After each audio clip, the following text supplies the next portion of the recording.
Activitatea lor este un secret de stat. Nimeni nu-i cunoaște, dar misiunea lor presupune un grad sporit de risc, pentru că sunt cei care asigură securitatea fiecăruia dintre noi.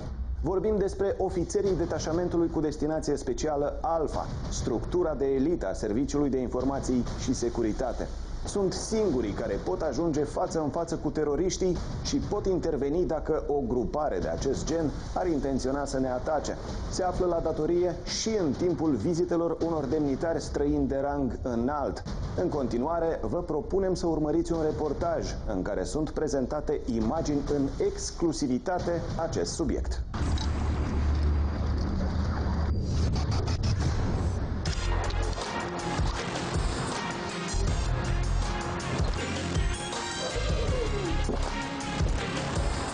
Orice mișcare poate fi suspectă, motiv pentru care trebuie supravegheată și anihilată. Ofițerii antitero sau, așa cum îi știm noi, cei care luptă cu teroriștii, sunt ascunși de ochii lumii pentru că ceea ce fac ei nu poate fi divulgat. Iar atunci când ajung față în față cu infractorii, pun mai presus de orice securitatea țării. În imagini îi vedem pe ofițerii detașamentului cu destinație specială Alpha. Reporterii Patrula Jurnal TV au reușit să filmeze în exclusivitate, preț de câteva ore, cum se pregătesc aceste persoane. Totuși, o bună parte din activitatea lor va rămâne secretă. Se antrenează fizic și psihologic în fiecare zi pentru a putea face față unor eventuale atacuri teroriste.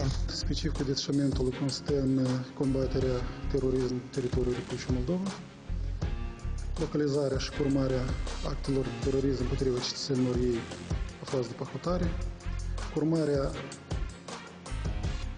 acțiunilor ilegale persoanelor înarmate și grupărilor criminale organizate, eliberarea ostaticilor capturați.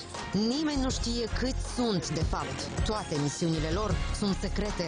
Nu au voie să spună cu ce se ocupă și fiecare mișcare trebuie să fie coordonată. Pare greu de crezut, dar asta este viața unui ofițer al detașamentului cu destinație specială Alpha din cadrul SIS-ului. Datele și informațiile care intră în posesie ofițerul, el n-are dreptul să le divulge.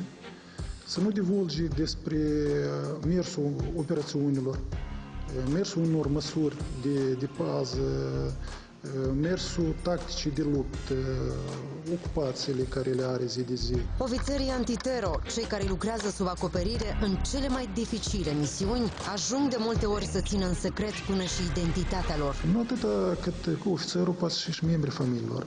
Aflându-i cine ei, pot fi puși în pericol viața și sănătatea. De atâta, ofițerii sunt cu grif criptic, ceea ce până la moment ne permite noi să menținem în taină identitatea lor și persoana.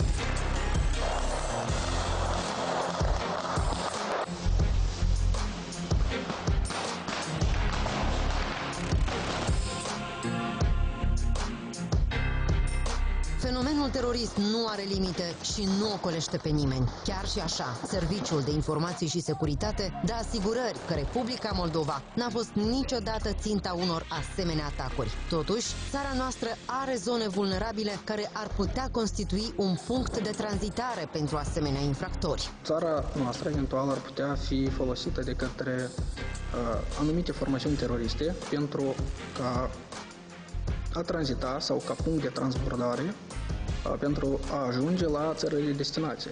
Un alt factor care ar face vulnerabil Republica Moldova față de careva formațiuni teroriste, deci ar prezenta interes, este o regiune de instabilitate în teritoriul Republicii Moldova, eu mă refer la Transnistria. Deci este o regiune incontrolabilă. La momentul de față putem constata că Republica Moldova nu este eventuala ținta unor atentate teroriste. În lupta cu terorismul, prioritate au acțiunile de prevenire a manifestărilor extremiste în țară. Centrul Antiterorism și ofițerii detașamentului cu destinație specială Alpha sunt cei care trebuie să prevină un eventual atentat terorist.